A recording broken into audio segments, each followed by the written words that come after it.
Hi, this is Emily. I'm going to show you a tutorial on how you can vote online. I want to show you how easy it is to check your voter record in Washington State. First, you need to go to the website votewa.gov, votewa.gov, and sign in using your first and last name and your date of birth. You will see a screen that says Register to Vote, My Voting Information. Once you've entered your information and hit the Submit button, it will list your registration status, date of birth, address, and county.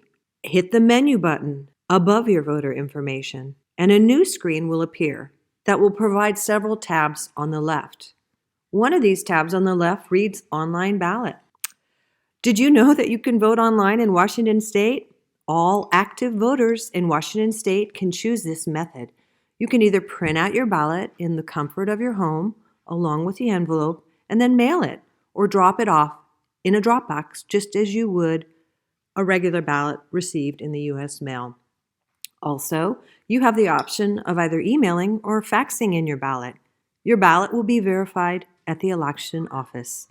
I just wanted to let everyone know how easy Washington State makes it for you to vote and check your ballot status and registration information online. Cheers!